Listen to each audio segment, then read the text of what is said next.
সবাইকে জানাই আন্তরিক প্রীতি ও অনেক অনেক শুভেচ্ছা। আমি রেনেসা রুমা নিয়ে এলাম নতুন একটি রেসিপি, লাউ শাক দিয়ে মাগুর মাছের মাখো ঝোল। চলুন দেখা যাক আমাদের উপকরণগুলো। প্রথমেই আমি নিয়ে নিচ্ছি হলুদ গুঁড়া, মরিচ গুঁড়া, জিরার গুঁড়া, ধনিয়া গুঁড়া আর লবণ। আমি কড়াইতে তেল গরম করে দিয়ে দিলাম কতগুলো পেঁয়াজ কুচি। পেঁয়াজ কুচিগুলি ভেজে নিব। পেঁয়াজ কুচি ভাজা হয়ে গেলে আমি দিয়ে দিব সমস্ত মশলার উপকরণগুলো। তারপর সামান্য পানি দিয়ে মশলাটাকে ভালো মতো কষিয়ে নিব।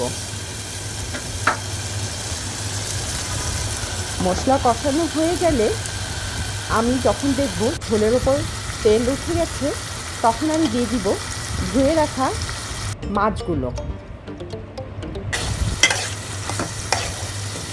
মাছগুলোকে আমি আলতো হাতে মশলার মধ্যে কষিয়ে নিব।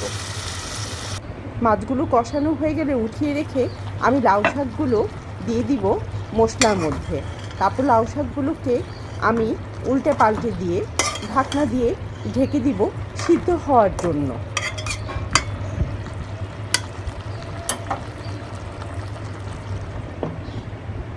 আপনারা কখনো এভাবে লাউ শাক দিয়ে মাগুর মাছ রেঁধেছেন?